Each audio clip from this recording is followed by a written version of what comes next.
Halo, perkenalkan saya Jasmine. Saya akan menjelaskan mengenai proses sosial.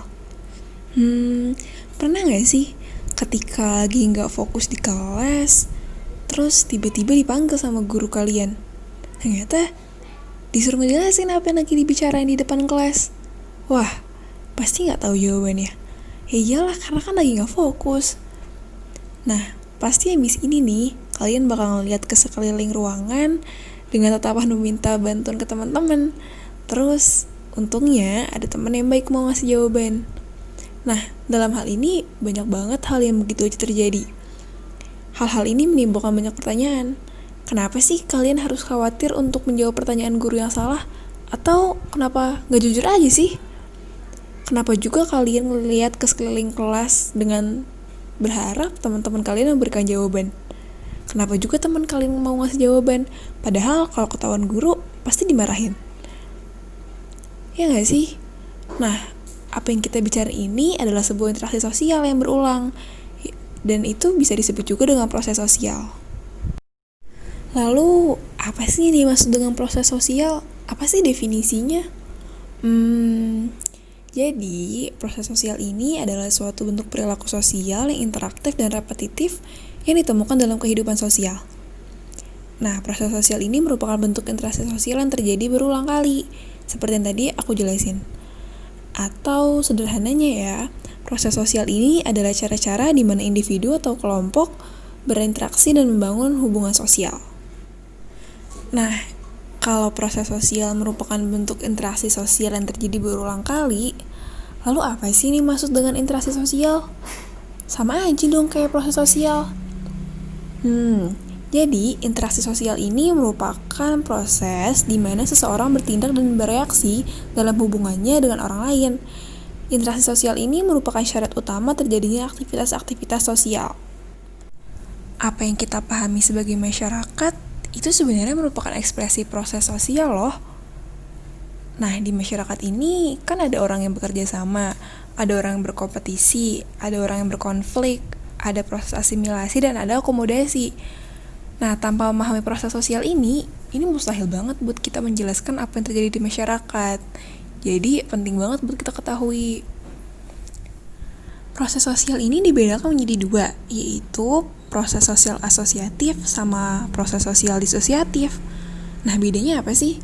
Jadi, proses sosial asosiatif ini adalah bentuk sosial yang positif dan mengarah ke persatuan. Sedangkan kalau misalnya proses sosial disosiatif itu kebalikannya, karena proses ini mengarah kepada perpecahan. Proses sosial asosiatif adalah bentuk proses sosial yang positif. Nah, proses ini memiliki beberapa jenis nih. Yang pertama adalah kerjasama atau cooperation, yaitu merupakan suatu usaha bersama antara individu maupun kelompok untuk mencapai tujuan bersama. Contohnya adalah ketika gotong royong. Ketika gotong royong, masyarakat sekitar akan bekerjasama untuk melakukan suatu hal yang telah disepakati bersama untuk kepentingan bersama.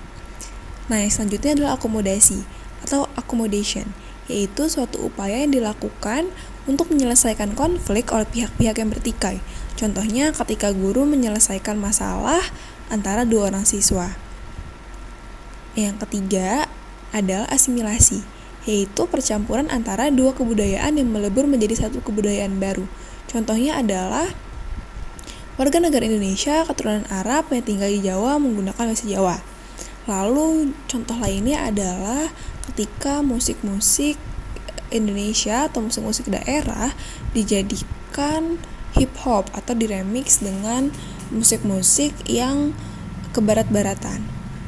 Yang selanjutnya adalah akulturasi. Akulturasi ini merupakan penerimaan unsur-unsur baru menjadi suatu unsur kebudayaan baru, namun tidak menghilangkan unsur kebudayaan lama.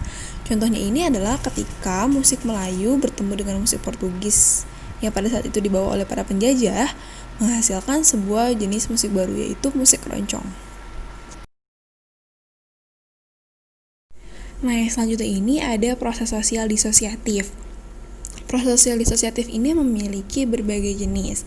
Yang pertama ini ada persaingan atau kompetisi, yaitu suatu interaksi sosial yang terjadi karena individu atau kelompok saling bersaing satu sama lain. Persaingan ini nantinya akan mendapatkan sebuah keuntungan pada salah satu pihak. Nah, persaingan ini juga akan menimbulkan dampak positif maupun dampak negatif. Contoh dari persaingan ini adalah ketika seseorang ini mengikuti sebuah lomba, misalnya lomba esai.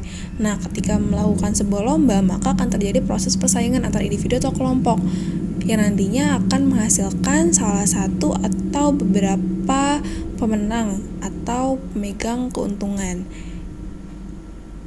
Nah, yang kedua ada kontravensi. Kontravensi ini merupakan bentuk pertentangan yang tidak ditunjukkan secara langsung. Contohnya ini adalah ketika teman berkhianat atau diam-diam menyebarkan rahasia kita misalnya. Atau bisa juga ketika mahasiswa yang tidak menyetujui kebijakan pemerintah, maka mahasiswa akan mengadakan demo. Itu adalah salah satu bentuk dari kontravensi. Yang selanjutnya adalah pertentangan atau konflik. Pertentangan atau konflik itu merupakan proses sosial yang dilakukan oleh individu atau kelompok dengan cara paksaan atau kekerasan. Misalnya adalah ketika masyarakat adat dipaksa untuk menyerahkan tanahnya kepada korporasi, maka di situ akan terjadi konflik yang membuat masyarakat adat merasa dirugikan dan merasa dipaksa. Nah, itu semua merupakan penjelasan mengenai proses sosial. Terima kasih telah menyimak hingga akhir.